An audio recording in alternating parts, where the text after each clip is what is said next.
Assalamualaikum warahmatullahi wabarakatuh. Innal hamdalillah nahmaduhu wa nasta'inuhu wa nastaghfiruh wa na'udzu billahi min syururi anfusina wa min sayyiati a'malina. Man yahdihillahu fala mudhillalah wa man yudlil fala hadiyalah. Asyhadu an la ilaha illallah wahdahu la syarikalah wa asyhadu anna Muhammadan abduhu wa rasuluh. Ya ayyuhalladzina amanu taqullaha haqqa tuqatih wa la tamutunna illa wa antum muslimun. Ya ayyuhan nasu taqu rabbakumul ladzi khalaqakum min nafsin wahidah wa khalaqa minha zawjaha wa batha minhuma rijalan katsiran wa nisaa wattaqullaha alladzi tasaaluna bihi wal arham innallaha kana 'alaikum raqiba. Ya ayyuhalladzina amanu taqullaha wa qulu qawlan sadida yuslih lakum a'malakum wa yaghfir lakum dhunubakum wa may yuti'illaha wa rasulahu faqad faza fawzan 'azima. Amma ba'd, fa inna asdaqal hadithi kitabullah wa khairal hadi hadi Muhammadin sallallahu alaihi wasallam wa syarrul umuri muhdatsatuha wa kullu muhdatsatin bid'ah wa kullu bid'atin dhalalah wa kullu dhalalatin finnar. Ma'asal muslimin, ikhwani fillah wa akhwati, bapak-bapak, ibu-ibu, saudara-saudariku rahimani wa rahimakumullah. Alhamdulillah, segala puji bagi Allah Subhanahu wa taala yang mempertemukan kita kembali dalam kajian kitab Al-Usul As-Sittah oleh Syekhul Islam Al-Imam Muhammad ibn Abdul Wahhab rahimahullahu taala dengan syarah atau penjelasan Syekh Muhammad bin Shalih Al-Utsaimin rahimahullahu ta'ala. Kita masih dalam pembahasan al-aslu al-awwal, pondasi atau landasan yang pertama.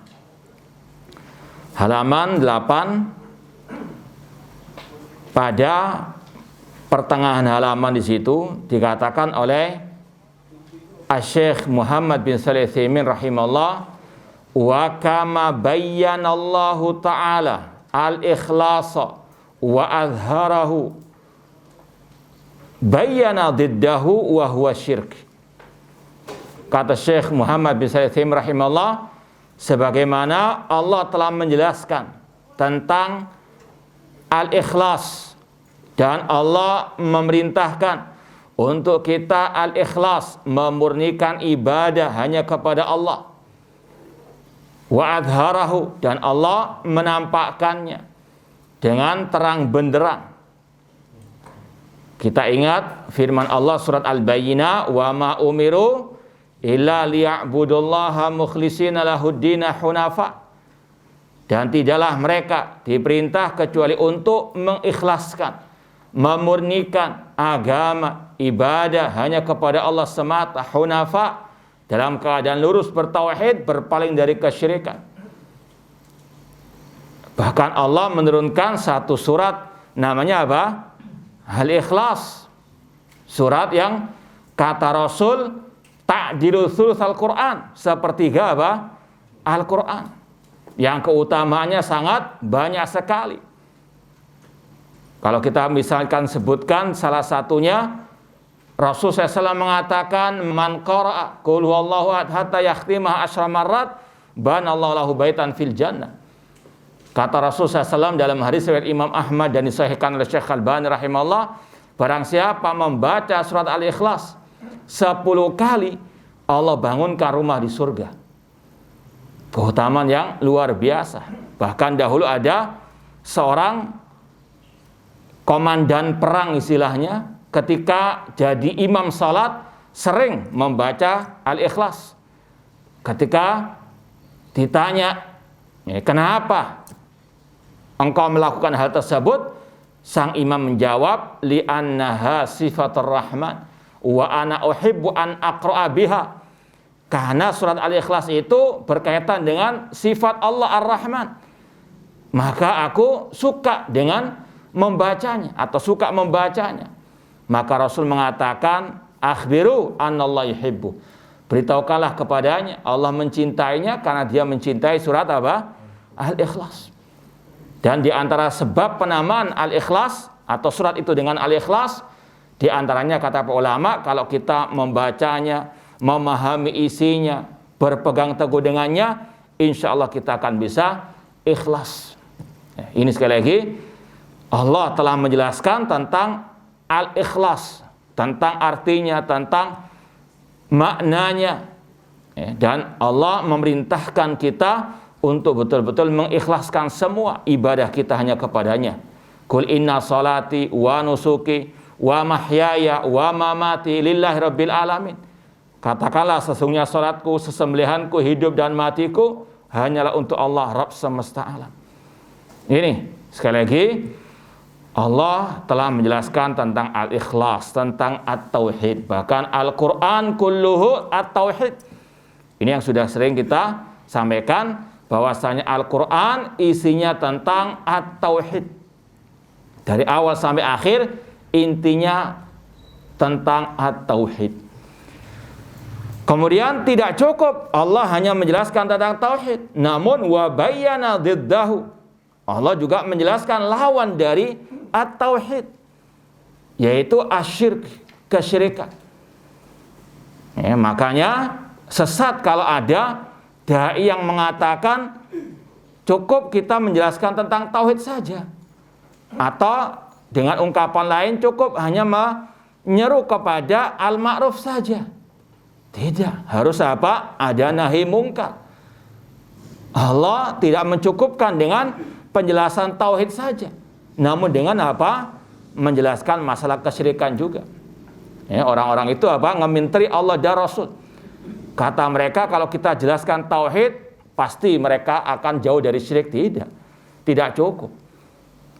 Allah dan Rasulnya telah menggabungkan dua hal ini, amar ma'ruf nahi mungkar, menjelaskan tentang tauhid, memperingatkan dari asyirk. Kata Syekhul Islam Muhammad bin Abdul Wahhab rahimahullah ta'ala, ikhlasuddin lillahi ta'ala wahdahu la syarikalah. Di awal matan atau di al-asul awal, beliau mengatakan pondasi Islam yang pertama mengikhlaskan agama karena Allah semata, tidak ada sekutu baginya, wa bayanu diddihi, dan menjelaskan lawannya, alladhi huwa syirku billah. Ini sekali lagi yang harus betul-betul dipahami. Kemudian Syekh Muhammad bin Shalih Al-Utsaimin rahimahullah menyebutkan beberapa ayat tentang hal ini, masalah syirik, dan juga dua metode tadi dalam ayat-ayat Al-Quran. Innallaha la yaghfiru an yushraka bihi wa yaghfiru ma duna dzalika liman yasha. Sesungguhnya Allah tidak mengampuni dosa syirik, namun Allah mengampuni dosa selain syirik bagi yang Dia kehendaki. Allah menjelaskan tentang bahayanya syirik yang lebih dahsyat dibandingkan semua bentuk kemaksiatan. Ini juga menjelaskan kepada kita bentuk al-wala wal bara, bahwasanya kesyirikan harus lebih dibenci, harus lebih dibara daripada kemaksiatan. Dua-duanya jelek. Namun yang paling jelek adalah asyirku, karena kesyirikan pelakunya tidak akan Allah ampuni sebelum dia bertobat. Kalau dia nggak bertobat sebelum meninggal dunia. Adapun kemaksiatan, seandainya orang itu tidak bertobat sampai mati, pecandu narkoba, ataupun dia koruptor, ataupun dia pemabuk, atau dia pencuri, sampai mati belum bertobat, masih ada harapan diampuni. Allah yang mengatakan demikian, wa yaghfiru ma duna dzalika liman yasha. Namun bagi yang Allah apa? Tidak semua Allah ampuni, enggak semua Allah adab langsung. Namun liman yasha. Makanya Ahlus Sunnah wal Jamaah dalam akidah mereka tentang pelaku dosa besar mengatakan pelaku dosa besar tahta masyiatillah, di bawah kehendak Allah.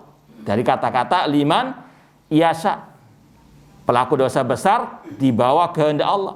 Insya'a adzabahu wa insya'a ghafaralah. Jika Allah berkehendak, Allah ampuni langsung dan dimasukkan orang itu ke dalam surga. Namun kalau Allah berkehendak, Allah adab terlebih dahulu di dalam neraka, namun tidak akan kekal selama-lamanya. Ini akidah Ahlussunnah tentang pelaku dosa besar berdasarkan firman Allah ini, wa yaghfiru ma duna dzalika liman yasha. Namun bukan berarti di sini Allah menyuruh kita meremehkan dosa, tidak. Ya, jangan seperti orang-orang yang gagal paham ketika kita menjelaskan awas bahaya syirik lebih baik daripada maksiat, kemudian menuduh kita meremehkan masalah dosa dan seterusnya. Atau sebagaimana ketika kita mengatakan bid'ah lebih baik daripada maksiat, dikira kita meremehkan masalah maksiat. Naudzubillahi min dzalik. Ini kegagalan paham mereka. Allah sendiri membandingkan dua dosa ini. Demikian juga dengan para salafu as-saleh. Ini sekali lagi disampaikan oleh Syekh untuk menjelaskan bahaya syirik yang merupakan lawan dari at-tauhid. Kemudian firman Allah berikutnya, surat An-Nisa 36, wa'budullaha wa la tusyriku bi syai'ah. Beribadalah kepada Allah, jangan berbuat syirik sedikit pun. Waalaikumsalam. Dan jangan menyekutukan Allah dengan sesuatu apapun. Ini yang disampaikan oleh Syekh tadi. Allah tidak mencukupkan hanya dengan tauhid saja, perintah untuk bertauhid saja, namun juga melarang dari kesyirikan. Wa'budullah, tauhid. Apakah sampai di sini? Tidak. Wa'budullah wa la tusyriku bi syai'ah. Beribadalah hanya kepada Allah saja dan jangan menyekutukan Allah dengan sesuatu apapun. Syai'an di situ umum kata para ulama. Syai'an sesuatu mencakup malaikat, nabi, wali, pepohonan, bebatuan. Nggak boleh Allah disekutukan dengan makhluk-makhluk tersebut. Ini faedah secara bahasa, wala tusyriku bihi syai'an. Jangan menyekutukan Allah dengan sesuatu apapun. Syai'an umum mencakup semua makhluk-makhluk Allah. Allah tidak boleh disekutukan dengan sesuatu apapun dari makhluk. Intinya sekali lagi, metode Al-Quran tidak mencukupkan seruan kepada tauhid saja, namun harus ada peringatan larangan dari kesyirikan. Bahkan dari awal surat Al-Baqarah, di awal-awal surat Al-Baqarah yang sudah kita sampaikan, perintah pertama di dalam Al-Quran itu perintah tentang apa? At-tauhid. Ayat 20-an itu Allah mengatakan, ya ayyuhan nasu u'budu rabbakum. Wahai manusia, ibadahilah Rabb kalian. Perintah untuk apa? Bertauhid. Ini kata para ulama, ayat pertama yang bentuknya perintah di dalam Al-Quran, yang intinya perintah tentang apa? At-tauhid. Ini yang menunjukkan pentingnya at-tauhid. Kemudian ayat selanjutnya, mungkin 2 ayat selanjutnya, Allah mengatakan, fala taj'alu lillahi andada. Jangan kalian membuat tandingan-tandingan bagi Allah. Jangan berbuat syirik. Ini digandengkan. Perintah bertauhid, larangan dari apa? Kesyirikan. Ini metode Al-Quranul Karim. Sebagaimana Rasul ketika memerintahkan kita untuk berpegang teguh dengan sunnah, tidak cukup sampai di situ saja, namun melarang dari apa? Kebid'ahan. Demikian seterusnya. Maka sekali lagi sungguh sesat mereka-mereka yang hanya menyeru umat kepada kebaikan, ketaatan, tauhid, sunnah, namun tidak mau melarang dari kesyirikan ataupun kebid'ahan, menyelisihi metode Al-Quran dan sunnah Rasulullah SAW. Kemudian firman Allah berikutnya surat An-Nahl 36, walaqad ba'atsna fi kulli ummatir rasulan an i'budullaha wastanibut taghut. Dan sungguh kami telah mengutus kepada setiap umat seorang rasul. Apa seruan mereka? An i'budullah, sembahlah Allah, wastanibut taghut, dan tinggalkanlah at-taghut, semua sesembahan selain Allah. Ini juga sama metode para nabi, para rasul. Mereka sepakat mendakwahkan at-tauhid, melarang dari kesyirikan. Tidak cukup dengan hanya apa? Wa'budullah, sembahlah Allah saja tidak cukup. Harus apa? Wastanibu atau, dan itu yang ada pada kalimat tauhid la ilaha illallah. La ilaha illallah artinya apa? La ma'budu bihaqqin illallah. Yang di situ kata para ulama ada dua rukunnya. An-nafyu wal itsbat, peniadaan semua sesembahan selain Allah, menetapkan hanya Allah satu-satunya sesembahan. Itu dua rukun la ilaha illallah. Tidak cukup hanya menetapkan Allah sebagai sesembahan, harus apa? Menafikan, mengingkari semua sesembahan selain Allah. Ya. Demikian pula dalam hadis kata Syekh di sini, wal ayat fi dzalika katsira. Ayat tentang masalah perintah bertauhid, larangan dari syirik sangat banyak sekali. Wa yaqulu Nabi SAW, Nabi SAW bersabda, man laqiyallaha la yusyriku bi syai'an dakhalal jannah. Barang siapa yang berjumpa dengan Allah pada hari kiamat dalam keadaan bertauhid, tidak berbuat syirik, maka dia masuk surga. Wa man laqiya yusyrik bi syai'an dakhalan nar. Namun barang siapa yang berjumpa dengan Allah dalam keadaan berbuat syirik, menyekutukan Allah dengan sesuatu, maka dia masuk neraka. Rasul banyak juga mentahdzir umat dari perbuatan syirik. Istanibu sab'al mubiqat. Kata Rasul SAW, jauhkanlah diri kalian dari 7 hal yang membinasakan. Di antaranya apa? Yang pertama Rasul sebut asyirku billah, syirik kepada Allah. Maka sekali lagi, sungguh sesat mereka-mereka yang tidak mau memperingatkan umat dari kesyirikan. Rawahu Muslim min hadithi Jabir. Kemudian kata Syekh Muhammad bin Utsaimin, wa syirku ala nau'ain. Kesyirikan ada 2 hukumnya, 2 bentuknya lah, 2 jenisnya. An-naul awal syirkun akbar, syirik besar. Mukhrijun anil millah, yang mengeluarkan pelakunya dari Islam. Ini yang disebut dengan pembatal keislaman. Seperti yang kita telah cantumkan dalam kitab kita Menyelami Samudra Kalimat Tauhid, pembatal Islam yang pertama yang disebutkan oleh Syekhul Islam Muhammad bin Abdul Wahhab rahimahullah, yaitu asyirku billah, menyekutukan Allah, yaitu khususnya dalam masalah al-ibadah.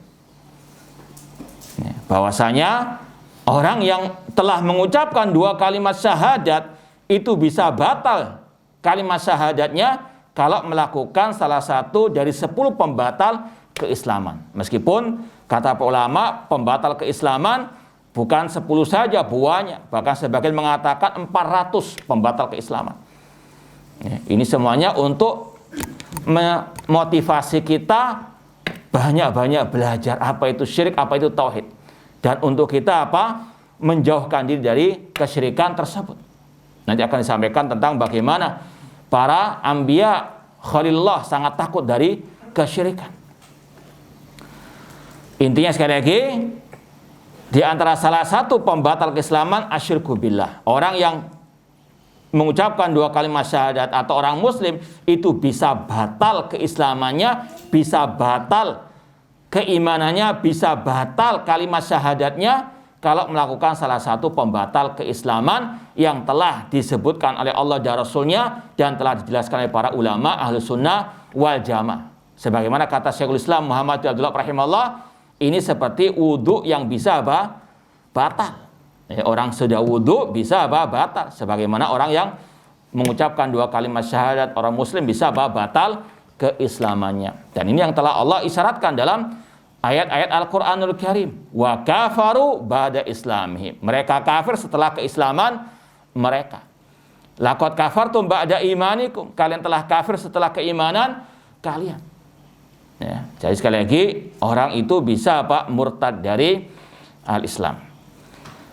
Di antaranya kalau dia jatuh ke dalam syirkun akbar. Syirkun akbar mukhrijun anil millah. Syirik besar bisa mengeluarkan dari agama Islam.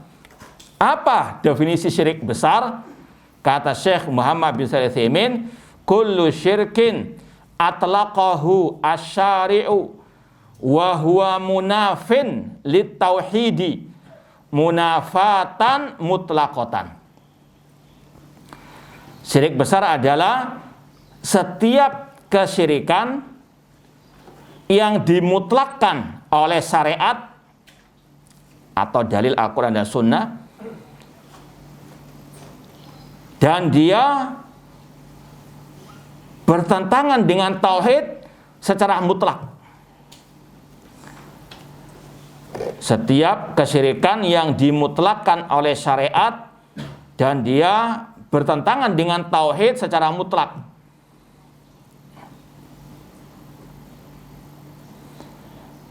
Itu definisi yang disampaikan oleh Syekh Muhammad bin Shalih Al-Utsaimin rahimahullah ta'ala.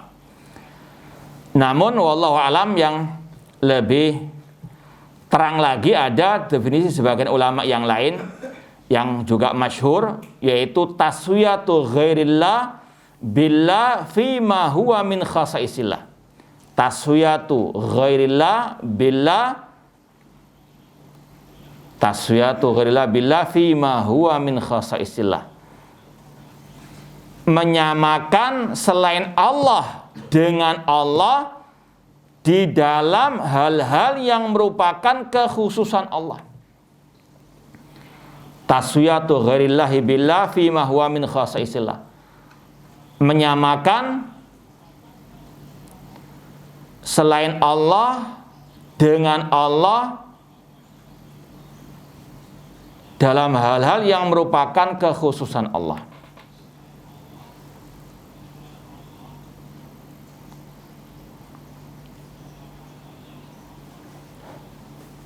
Ini yang insya Allah lebih, tapi nggak saling bertentangan, saling melengkapi. Cuma ini yang lebih terang lagi. Menyamakan selain Allah dengan Allah dalam hal-hal yang merupakan kekhususan Allah. Apa saja kekhususan Allah? Ya tauhid rububiyah, uluhiyah, dan asma wa sifat. Ya. Kalau tauhid ada 3, maka syirik juga ada 3, yaitu yang kita maksud syirik besar. Ya, kalau tauhid ada 3, maka syirik juga ada 3. Syirik dalam rububiyah, uluhiyah, dan asma wa sifat. Contoh, kalau kita praktekkan definisi yang kedua tadi, menyamakan selain Allah dengan Allah yang dengan dalam hal-hal yang merupakan kekhususan Allah, yaitu yang masalah rububiyah misalnya. Kalau ada yang meyakini ada yang mengatur selain Allah di alam semesta ini, misalnya Nyi Loro Kidul diyakini mengatur apa? Pantai selatan dan sekitarnya, punya hak untuk mengatur hal tersebut. Atau wali-wali, tokoh-tokoh ya ahlul bidah yang mereka istilahkan dengan aktob dan sebagainya, yang mengatur sebagian alam semesta. Ini syirik dalam apa? Rububiyah. Ya, demikian pula syirik dalam uluhiyah. Meminta-minta rezeki, kesembuhan kepada wali yang telah mati. Syirik kepada Allah dalam kekhususan Allah, yaitu al-uluhiyah. Demikian pula syirik dalam nama-nama dan sifat Allah.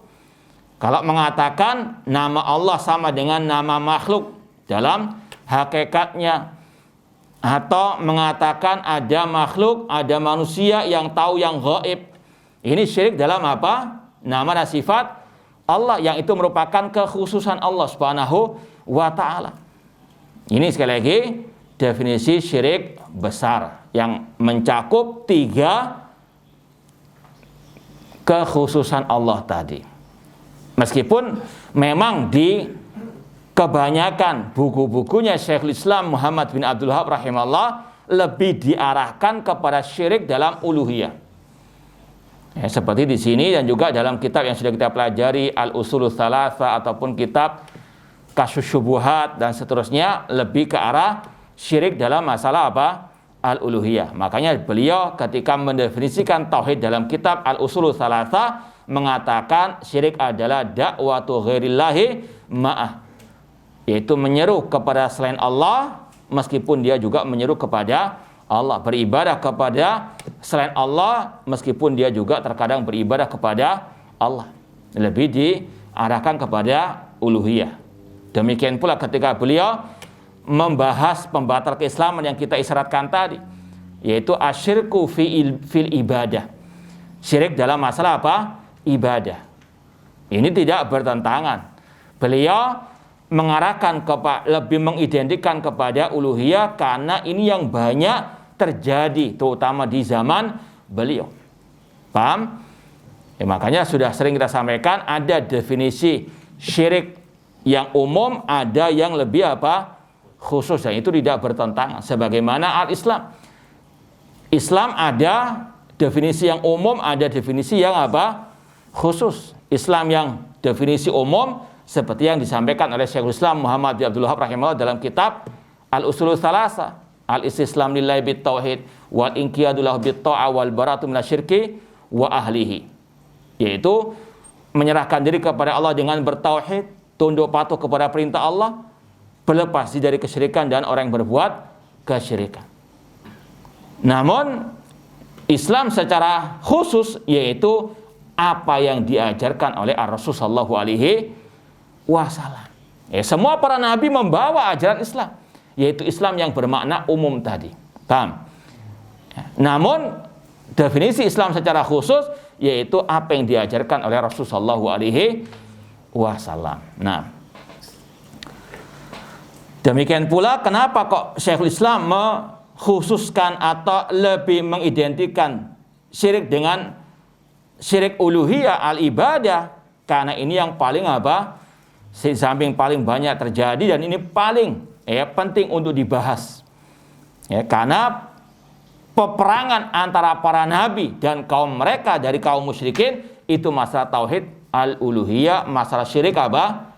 Al-uluhiyah. Nah, mislu an yasrifa syai'an min anwa'il ibadah li ghairillah. Ini yang kita maksud tadi, beliau dan juga yang mensyarah Syekh Muhammad bin Utsaimin mengarahkan kepada syirik dalam masalah ibadah, yaitu jika seseorang memalingkan sebagian dari ibadah kepada selain Allah.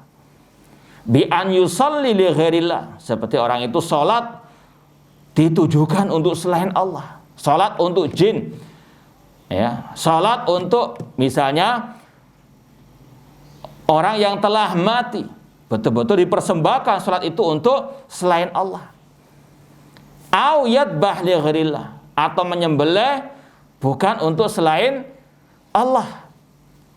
Seperti yang juga disampaikan oleh Syekhul Islam Muhammad bin Abdul Wahhab rahimahullah dalam pembatal keislaman, di antara bentuk syirik dalam ibadah menyembelih untuk para jin.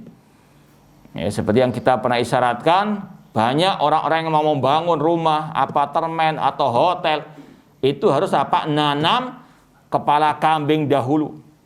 Ya, harus nanam apa?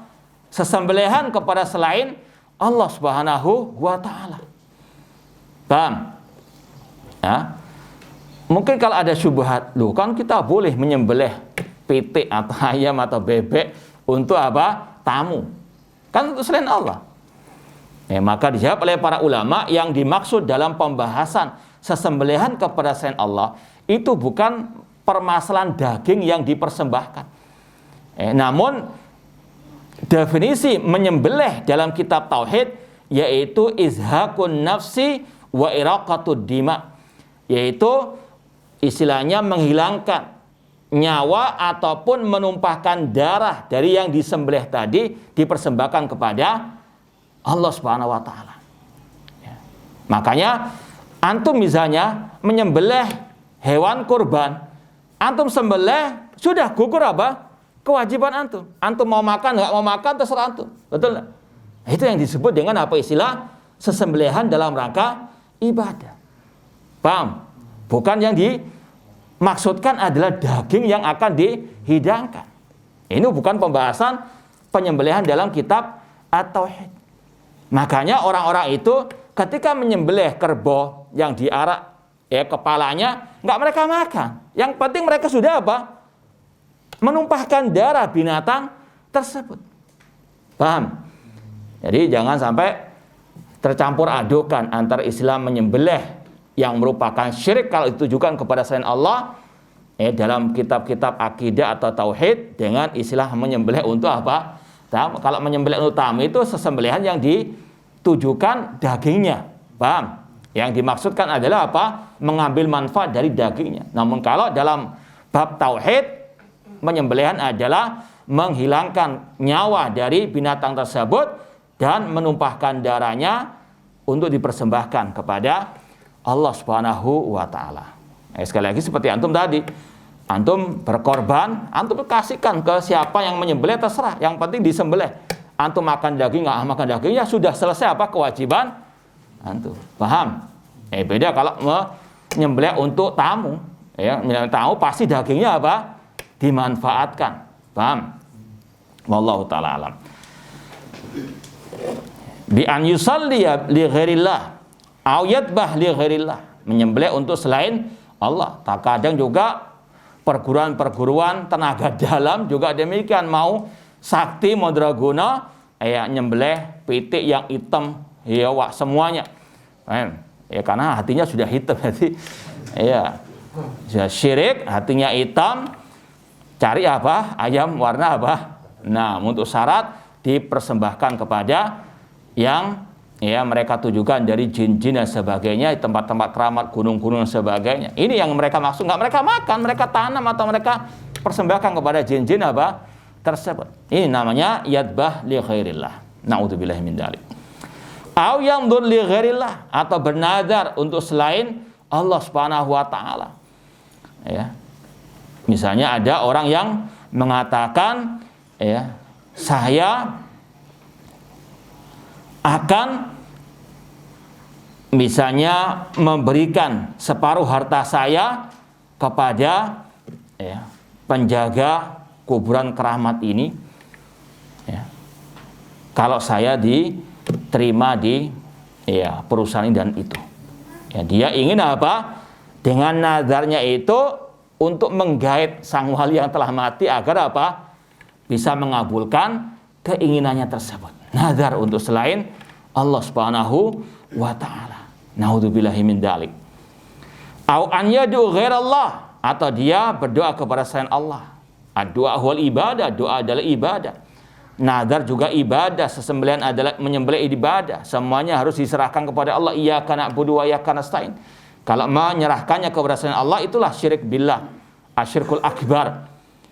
Allah berfirman, wala tad'u min dunillahi ma la yanfa'uka wa la yadhurruka fa in fa'alta fa innaka idza minadh dhalimin. Allah mengatakan, jangan engkau berdoa kepada selain Allah yang tidak bisa mendatangkan manfaat ataupun madarat kepadamu. Jika engkau tetap melakukannya, engkau termasuk minadh dhalimin, yaitu minal musyrikin. Kemudian juga mislu an yad'u sahibal qabr, seperti apa? Meminta kepada yang telah mati. Dari para nabi, para wali dan seterusnya. Mengatakan, ya wali fulan, ya syekh fulan, wahai Abdul Qadir Jailani, sembuhkan penyakitku, berilah aku apa? Pekerjaan misalnya. Ya. Yang telah mati sudah apa? Nganggur kan? Ya idza mata ibnu Adam inqata'a amalu, apabila anak Adam telah meninggal dunia, terputus amalnya. Kok dimintai pertolongan. Sedangkan dia saja apa? Sudah mati, yang memandikan yang masih hidup dan seterusnya. Ya. Mislu an yad'u sahiba qabr, mislu an yad'u sahiba qabrin, aw yad'u ghaiban li inqadhihi min amrin la yaqdir alaihi illal hadiru. Ya. Atau meminta pertolongan, berdoa kepada orang yang masih hidup namun tidak ada di hadapannya. Di hadapannya secara maknawi atau secara hakiki. Ya. Misalnya ada seseorang yang musafir, ya, Surabaya safar ke Kalimantan sana. Kemudian di tengah laut naik, ya, laut karena nggak punya fulus ya. Daripada naik pesawat, naik misalnya ya kapal laut, kemudian ditimpa ombak seperti ya akhir-akhir ini kan demikian, ombaknya kencang luar biasa. Kemudian apa? Orang itu menyeru ustadznya yang ada di Surabaya. Ustadznya masih hidup, gak mati dia. Ya. Wahai Ustadz fulan, tolong aku sedang apa? Dalam keadaan mara bahaya, badai atau ombak yang menerjang kapalku misalnya. Maka apa? Ini juga dinamakan syirik kepada Allah. Karena sang ustadz yang ada di Surabaya tidak mendengarkan ucapannya. Tapi orang itu punya keyakinan sang ustadz atau sang kiainya punya apa? Ilmu ghaib atau tahu ilmu ghaib. Ini yang dikatakan syirkun billahi azza wa jalla. Ya. Makanya kita katakan secara hakiki atau secara maknawi. Kenapa demikian? Karena kalau orang itu di luar sana jauh dari ustadznya tadi, ya, tapi bisa telepon tidak ada masalah, ya kan? Ya, ini yang secara apa maknawi, dia masih bisa komunikasi dengan orang itu meskipun jauh. Tapi yang kita maksud, yang dimaksud dalam kitab-kitab akidah dulu kan tidak ada HP dan sebagainya. Yang dimaksud ghaiban yang jauh tidak ada komunikasi dengan orang tersebut, meskipun masih hidup tetap dikatakan syirik karena orang yang menyeru tadi itu pasti ada keyakinan syirik, yaitu sang ustadz, sang kiai tahu hal ghaib. Naudzubillahi min dzalik. Atau liinqadhihi min amrin la yaqdir alaihi ilal hadiru. Makanya dikatakan di sini kalau ada orang menyeru yang gaib, yang tidak ada di hadapannya untuk menyelamatkan dirinya dari perkara yang tidak akan mungkin bisa dilakukan kecuali yang hadir, yang ada di hadapannya. Paham? Wa anwa'u syirki ma'lumatun fima kataba ahlul ilmi. Dan macam-macam kesyirikan, contoh-contoh kesyirikan sudah dimaklumi, ditulis di dalam kitab-kitab para ahli ulama. Kemudian an-nautsani, jenis kesyirikan yang kedua, asyirkul asghar, syirik kecil. Wa huwa kullu amalin qauliyin au fi'liyin atlaqa alaihi syari'u wasfa syirki lakinnahu la yunafit tauhida munafatan mutlaqatan. Setiap ucapan atau perbuatan yang dimutlakkan oleh syariat dengan nama syirik namun tidak sampai bertentangan dengan tauhid secara mutlak.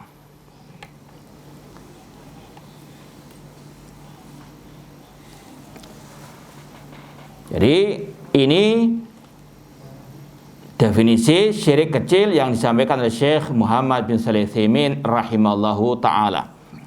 Atau sebagian mengatakan seperti kalau dalam kitab Minhaj Firqatin Najiyah karangan Syekh Muhammad bin Jamil Zainu, beliau mengatakan setiap jalan yang mengantarkan kepada syirik besar itu namanya syirik kecil. Nah, contoh kata beliau, mislu al-halif bi ghairillah, bersumpah dengan selain nama Allah, demi Nabi, demi Abdul Qadir Jailani. Ini namanya sumpah.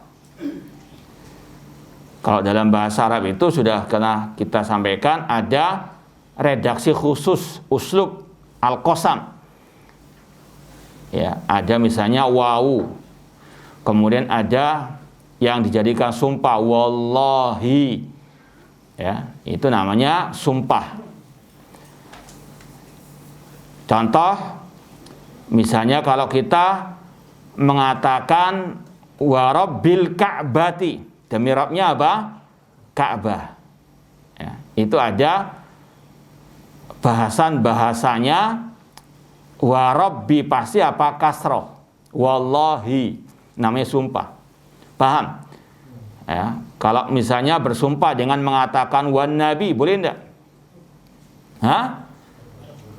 Wan nabi boleh enggak? Hah? Iya, kalau sumpah wan nabi.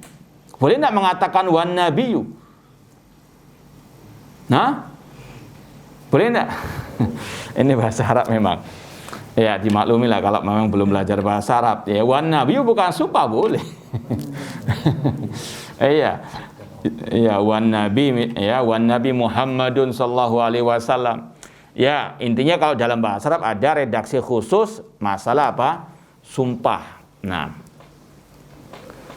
kemudian kata beliau seperti bersumpah dengan selain Allah.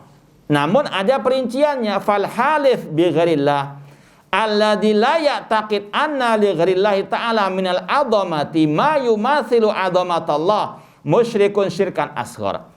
Orang yang bersumpah dengan selain nama Allah, namun dia tidak meyakini selain Allah itu memiliki keagungan yang serupa dengan keagungan Allah, maka dia syiriknya syirik kecil. Seperti kalau dia bersumpah tadi demi Nabi, tapi hanya sekedar ucapan lisan saja. Karena ini yang sering dijumpai di masyarakat. Ikut-ikutan saja. Tanpa meyakini Nabi Muhammad SAW memiliki kedudukan yang sama dengan Allah. Atau Nabi Muhammad tidak mendatangkan manfaat dan madarat dengan sendirinya. Namun kalau dia meyakini Nabi Muhammad bisa mendatangkan manfaat dan madarat dengan sendirinya, itulah syirkun akbar. Atau seperti yang kita contohkan juga, demi Abdul Qadir Jailani, ya, dengan keyakinan kalau saya mengingkari sumpah saya, maka saya kualat dengan Abdul Qadir Jailani. Karena Syekh Abdul Qadir Jailani memiliki hak untuk apa? Mengatur alam semesta, bisa mendatangkan manfaat dan madarat. Ini namanya syirkun akbar. Jadi bersumpah dengan selain Allah itu ada dua hukumnya. Bisa syirik besar, bisa syirik kecil. Nah, ini yang berkaitan dengan sumpah. Rasul mengatakan, man halafa bi ghairillah faqad asyraka. Barang siapa bersumpah dengan selain nama Allah, maka dia berbuat syirik. Fal halif bi ghairillah ala dilaya taqid anna li ghairillahi ta'ala minal azama ma yusilu azamatallahi musyrikun syirkan asghar. Wa mislu arya, contoh berikutnya dari syirik kecil, arya, yaitu berbuat amal ibadah untuk dilihat oleh manusia, untuk dipuji oleh manusia. Orang sholat sebagaimana dalam hadis, kata Rasulullah SAW, yakumur rajul fayuzayyinu sholatahu lima yara min nadharin nasi ilai. Kata Rasulullah SAW, di antara bentuk syirik yang dimaksud syirik kecil di sini, yaitu contohnya kata Rasul, seseorang yang dia sholat namun dia perindah sholatnya karena dilihat oleh apa? Manusia. Ya, datang ke masjid, sholat, kemudian di sampingnya tiba-tiba datang camernya, ya, cari perhatian, dia apa? Perindah, masuk khusyuk sampai imam Allahu Akbar lupa. Ini sekali lagi, ini namanya arya. Ya, demikian pula orang yang menuntut ilmu agama, ketika apa? Pergi ke majelis ilmu, ketemu camernya, wah masya Allah khusyuk, padahal apa? Tidur. Nah, misal arya, na'udzubillahi min dzalik. Kata beliau, wa huwa khatir, ini berbahaya sekali. Rasul SAW bersabda, qala fihi Nabi SAW, akhwafu ma akhafu alaikum asyirkul asghar. Yang aku khawatirkan atas kalian yaitu asyirkul asghar, syirik kecil. Ini yang kata para ulama, dari sinilah syirik ada dua, syirik besar dan syirik apa? Kecil. Sesuai dengan kata Rasul, asyirkul asghar berarti ada syirkul apa? Al-akbar. Fasuila anhu, ketika Rasul ditanya apa syirkul asghar, ar-riya. Ya. Awalnya apa? Lillahi ta'ala. Ketika takbiratul ihram Allahu Akbar, ya, lillahi ta'ala. Tapi ketika di pertengahan salat tadi ada camernya di sampingnya apa? Jadi beda salatnya. Ini namanya apa? Ar-riya. Ya. Dan kata para ulama, kalau riya itu di pertengahan ibadah seperti salat tadi, namun kalau dia bisa menghilangkan, memeranginya, insya Allah tetap dapat pahala. Tapi kalau sampai salam terus seperti itu, ya tidak ada penilai pahala di sisi Allah Subhanahu wa taala.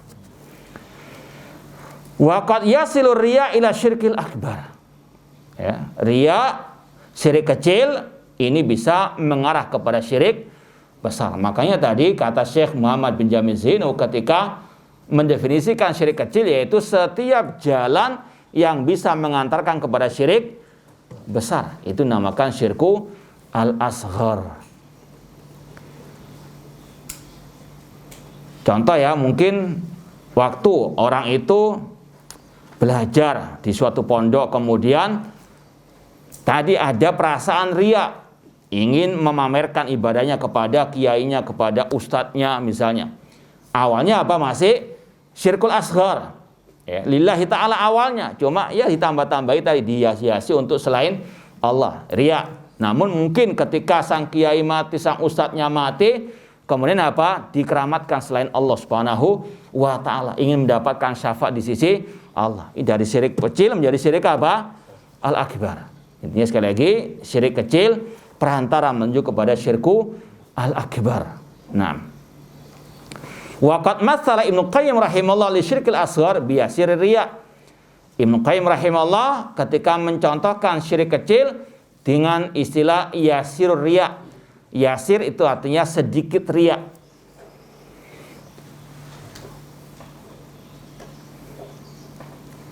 Ini lawan dari ar-riyaul mahd. Sebagian ulama menyebut ada dua bentuk riya. Ar-riyaul mahdu, riya yang 100%, yang murni, yaitu riyanya kaum munafikin. Dari awal mereka sudah tidak mau beribadah kepada Allah. Dari awal niatnya memang untuk apa? Li ghairillah. Mereka menyembunyikan kekafiran. Ibadah mereka tidak ikhlas dari awal sudah. Karena mereka nggak beriman kepada Allah dan Rasul sallallahu alaihi wasallam. Makanya Allah mengatakan tentang orang-orang munafikin, nifaqan akbar, innal munafiqina yukhadi'una Allah wa huwa khadi'uhum. Wa idza qamu ila sholati qamu kusala yura'unan nas. Orang-orang munafikin mereka yukhadi'unan nas, menipu manusia, membuat makar jahat kepada manusia. Allah balas tipu daya mereka. Kemudian idza qamu ila sholati, ketika mereka berdiri untuk salat mereka malas-malasan. Yura'un. Sudah malas-malasan apa? Yura'un.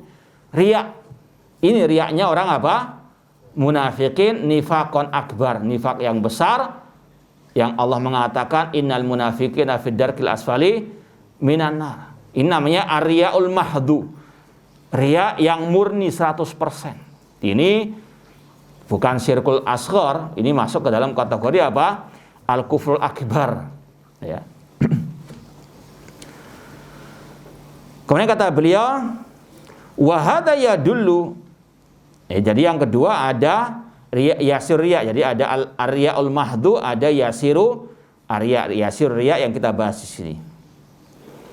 Wa hadza yadullu ala anna katsirar riya qad yasil ila syirkil akbar. Ini menunjukkan bahwasanya kebanyakan riya, ya, atau banyaknya riya itu bisa apa? Mengarahkan kepada syirik besar.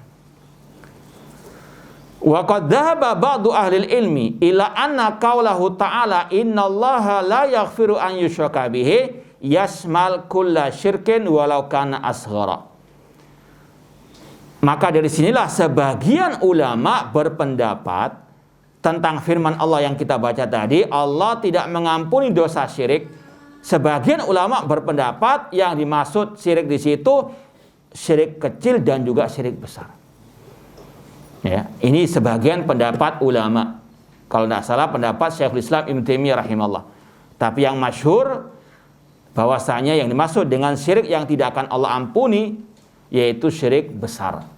Karena secara kaidah umum lafadz atau kata-kata atau istilah syirik dalam nas Al-Quran dan Sunnah itu arahnya kepada syirkun akbar. Paham? Jadi saya ulang, ada dua pendapat ulama tentang ayat tadi, Allah tidak mengampuni dosa syirik. Yang paling masyhur yang mengatakan itu hanya untuk dosa syirik besar. Paham? Pendapat yang kedua mengatakan Allah nggak mengampuni dosa syirik, itu masuk ke dalamnya juga syirik kecil. Paham? Dan itu insya Allah pendapatnya Syekhul Islam Ibnu Taimiyah rahimahullah. Tapi yang raja yang benar, yang dimaksud Allah nggak mengampuni dosa syirik, yaitu syirik besar saja. Kenapa demikian? Karena secara umum, kaidah umum, lafaz-lafaz kesyirikan atau syirik dalam nas ayat atau hadis itu lebih identik kepada syirik besar. Paham? Ya, kalau dimaksudkan syirik kecil pasti dijelaskan lagi sebagaimana kata Rasul tadi. Akhwafu ma akhwalikum asyirku al-asghar. Paham? Jadi yang dimaksud dengan Allah nggak mengampuni dari syirik yaitu syirik besar. Namun sekali lagi memang ada pendapat ulama yang mengatakan yang tidak diampuni dosa syirik juga termasuk syirik kecil. Namun kata beliau intinya di sini wal wajib al hadzar minasyirki mutlaqan. Dari sini ya terlepas dari perselisihan ulama tadi, yang wajib bagi kita menjauhi, mewaspadai semua bentuk kesyirikan, yang besar maupun yang kecil. Fa inna aqibata waqima, karena sanksinya sangat berat. Seperti masalah syirik kecil yang sudah kita isyaratkan. Orang belajar ilmu agama, kalau untuk selain Allah, untuk mencari bagian dari urusan dunia, untuk riya misalnya, tidak mencium bau surga. Naudzubillah min dzalik. Bahkan dalam hadis 3 kelompok manusia yang akan diadab di neraka terlebih dahulu, orang-orang yang riya, yang belajar ilmu agama, membaca Al-Quran, belajar Al-Quran tujuannya untuk dikatakan alim, al-qari, orang yang berjihad tujuannya untuk dikatakan pemberani, mujahid dan seterusnya, atau orang yang bersedekah diniatkan untuk dikatakan dermawan. Maka ini 3 golongan yang pertama kali akan dimasukkan ke dalam api neraka, kata Rasulullah SAW. Na'udzubillahi min dzalik. Qala Allah Ta'ala, Allah berfirman, innahu man yusyrik billah faqad harrama Allah 'alaihil jannah. Itu ada kekeliruan tulisan ya. Antum betulkan itu. Innahu man yusyrik billah. Makanya ya kadang cetakan-cetakan itu harus, terutama yang baru-baru, kadang perlu diteliti lagi. Bahkan ayat pun banyak salah. Innahu man yusyrik billah. Ketemu ya? Innahu man yusyrik billah faqad harramallahu 'alaihil jannata wa ma'wahun nar wa ma lidzalimina min ansar. Sesungguhnya barang siapa berbuat syirik kepada Allah, Allah haramkan baginya surga dan tempatnya adalah api neraka, dan tidaklah penolong bagi orang berbuat kezaliman, yaitu yang berbuat kesyirikan. Ini ancaman bagi yang jatuh ke dalam syirkul akbar.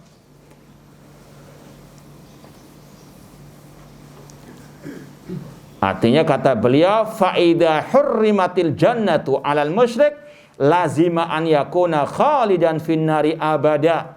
Apabila surga diharamkan atas orang yang berbuat syirik, yaitu syirik besar, maka ini mengharuskan orangnya kekal di dalam api neraka selama-lamanya. Naudzubillahi min dzalik. Ini bahaya apa? Syirkul akbar. Tidak bisa masuk surga alias kekal dalam api neraka. Fal musyrik billah ta'ala qad khasiral akhirah la raiba li annahu finnari khalidan. Orang musyrik atau yang menyekutukan Allah dalam ibadah khususnya, dia telah rugi akhirat, tidak diragukan lagi, karena dia di neraka kekal selamanya. Wa khasirat dunya li'annahu qamat 'alil hujjah wa ja'ahu an-nadhir walakinnahu khasira lam yastafid minad dunya syai'an. Demikian pula dia rugi di dunia karena telah tegak hujjah atasnya, telah datang orang memberi peringatan kepadanya, namun dia pun tidak mau mengindahkannya, dia pun rugi, tidak bisa mengambil faedah dari dunia ini atau di dunia ini ya. Dalam artian, apalah artinya dia hidup di dunia kalau dia berbuat syirik, akhir-akhirnya kekal dalam api neraka. Makanya Allah berfirman dalam surat Az-Zumar ayat ke-15, Qul innal khasirina alladzina khasiru anfusahum wa alihim yaumal qiyamah. Ayat ini berkaitan redaksinya dengan orang-orang musyrikin. Ya, ayat ini berkaitan dengan kemusyrikan atau orang-orang musyrikin. Allah katakan, Qul, katakan Nabi Muhammad, sesungguhnya mereka adalah orang-orang yang merugikan diri mereka, keluarga mereka pada hari kiamat. Ala dzalika huwal khusranul mubin. Ketahuilah itu adalah kerugian yang nyata. Fa khasira nafsahu, dia merugikan dirinya, li'annahu lam yastafid minha syai'an, karena dia tidak bisa mengambil manfaat dari dirinya. Wa aradahan nara wa bisal wirdul maurud, dan dia mencampakkan dirinya ke dalam api neraka, dan neraka sejelek-jelek tempat kembali. Wa khasira ahlahu, dia merugikan keluarganya. Li'annahum in kanu mu'minin fahum fil jannati falyatamatta bihim. Kalau seandainya keluarganya itu orang beriman, maka mereka masuk surga, sedangkan dia masuk neraka. Tidak bisa apa? Bersama dengan keluarga mereka. Semoga Allah Subhanahu wa taala mengumpulkan kita dan keluarga kita di surga kelak. Karena memang syaratnya kata Allah, jannatu adnin yadkhulunaha wa man salaha min abaihim wa azwajihim wa dzurriyyatihim. Surga Aden, orang-orang beriman memasukinya bersama orang-orang dari keluarga mereka yang mukminin. Ya, jannatu adnin yadkhulunaha wa man salaha min abaihim. Dari orang-orang yang saleh, dari orang beriman, dari ayah-ayah mereka, dari anak-anak mereka, dan dari istri-istri mereka. Artinya keluarga yang beriman masih bisa berkumpul di surga Allah Subhanahu wa taala. Namun kalau orang itu sudah berbuat syirik, akan berpisah dari keluarganya. Maka sekali lagi jaga tauhid, jaga keluarga kita di atas tauhid, dan jauhkan mereka dari segala bentuk kesyirikan. Wa in kanu finnar fakadzalik. Demikian pula seandainya mereka di neraka, sama-sama di neraka juga rugi. Fakadzalika li'annahu kullama dakhalat ummatun la'anat ukhtaha. Kalau mereka semuanya masuk neraka, semuanya merugi, dan kata Allah, setiap umat ketika masuk neraka akan melaknat orang yang telah mencampakkannya ke dalam api neraka. Kemudian kata Syekh Muhammad bin Utsaimin, wa'lam anna syirka khafiyun jiddan. Ketahuilah bahwasanya syirik itu tersembunyi sekali. Banyak orang yang tidak sadar. Di sini ada sedikit tambahan. Ulama secara umum membagi syirik menjadi dua. Syirik besar, syirik apa? Ada sebagian menambah syirkul khafi, syirik yang tersembunyi. Meskipun yang lebih benar cukup dua saja. Kenapa demikian? Karena syirik khafi yang tersembunyi itu bisa mencakup syirik besar, syirik apa? Kecil. Banyak kaum muslimin yang tidak tahu apa itu syirik besar. Banyak mereka apalagi dengan banyaknya dai-dai penyeru ke neraka jahanam yang membuat syubhat sehingga mereka jatuh ke dalam syirik besar dengan istilah tawassul, dengan istilah tabarruk, cinta orang yang saleh, cinta Nabi, padahal isinya syirik misalnya. Tersembunyi bagi mereka. Meskipun secara asal dalam Al-Quran dan Sunnah jelas apa itu syirik berserta contoh-contohnya. Demikian pula syirik kecil, itu juga tersembunyi. Waqad khafahu Khalilur Rahman. Oleh karena itulah kekasih Allah Ar-Rahman, kekasih Allah yang maha penyayang, yaitu Nabi Ibrahim alaihissalam, wa imamul hunafa, imamnya orang-orang yang bertauhid, yaitu Nabi Ibrahim alaihissalam. Kama hakallahu anhu, sebagaimana yang Allah kisahkan, beliau sangat takut, khawatir jatuh ke dalam kesyirikan. Makanya beliau berdoa, wa janubani wa bani anak budal asnam. Ya Allah, jauhkanlah aku dan anak keturunanku dari kami menyembah berhala.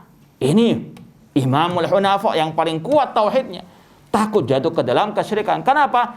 Karena tadi diantaranya karena khafi, banyak yang tersembunyi, nggak sadar kalau jatuh ke dalam kesyirikan tersebut.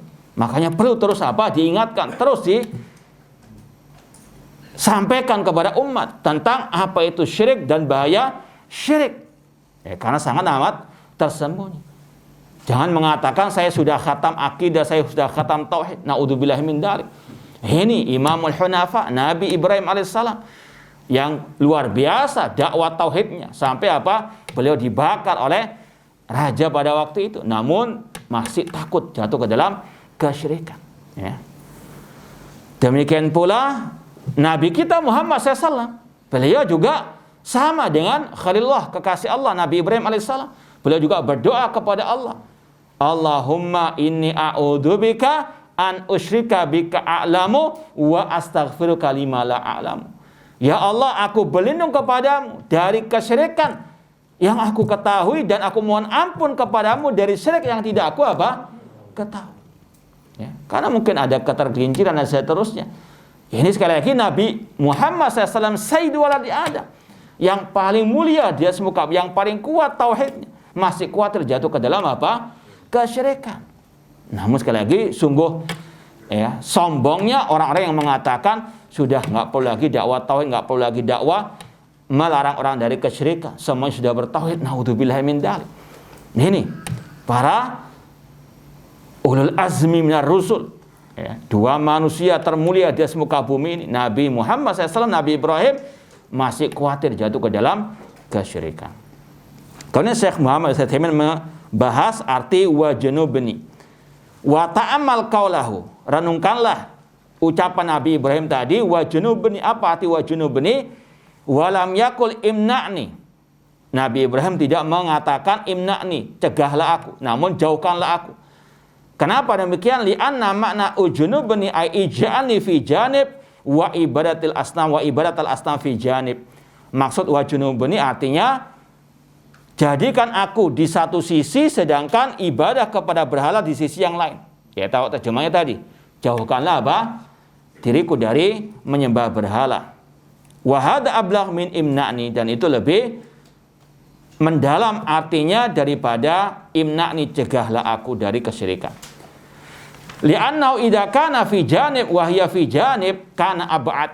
Kalau dijadikan Nabi Ibrahim di satu sisi, penyembahan kepada berhala di sisi yang lain, itu lebih jauh. Kemudian disampaikan oleh Syekh Muhammad bin Utsaimin bagaimana para salafus saleh, para sahabat, mereka takut dengan jatuh ke dalam kemunafikan atau kekafiran atau juga kesyirikan. Kata Ibnu Abi Mulaika, adraktu thalathina min ashabi Rasulullah SAW kulluhum yakhafun nifaq ala nafsihi. Aku menjumpai 30 sahabat Rasulullah SAW, semuanya takut kemunafikan terhadap dirinya. Ini para salafus saleh. Ada al-khauf. Makanya dalam akidah Ahlussunnah ditekankan harus ada ar-raja wal khauf. Rasa berharap, rasa takut. Dianai takut jatuh ke dalam kesyirikan, takut jatuh ke dalam kemunafikan, kekafiran.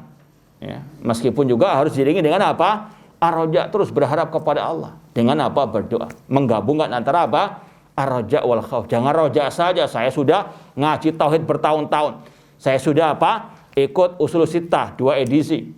Baru 2 edisi. Itu pun ya, terlambat. Baik. Kemudian kata beliau, adraktu salasina min ashabi Rasulullah kullum yakhafun nifaq ala nafsihi. Aku mendapati 30 sahabat Rasulullah semuanya takut kemunafikan atas dirinya. Bahkan waqala Amirul Mukminin Umar bin Khattab radhiyallahu anhu li Hudzaifah bin Yaman radhiyallahu anhu. Bahkan Umar bin Khattab, Amirul Mukminin, salah satu khulafa Rasyidin yang pasti masuk surga, dijamin masuk surga oleh Allah dan Rasul. Beliau pernah bertanya kepada Hudzaifah bin Yaman yang telah dikabari oleh Rasul nama-nama orang munafikin. Umar bin Khattab mengatakan, anshudukallaha hal sammani laka Rasulullah sallallahu ma'aman samma minal munafiqin. Aku bertanya kepada dirimu, wahai Hudzaifah bin Yaman, apakah Rasul menyebutkan namaku kepadamu bersama nama-nama orang-orang munafiqin? Ini Al-Khalifatul Rasyid takut jatuh ke dalam kemunafikan. Ma'anna Rasul basyarahu bil jannah, pada Rasul telah mengabarkan beliau termasuk penghuni surga. Walakinnau khaf, namun beliau takut an yakuna dzalika, takut termasuk ke dalam golongan orang-orang al-munafiqin.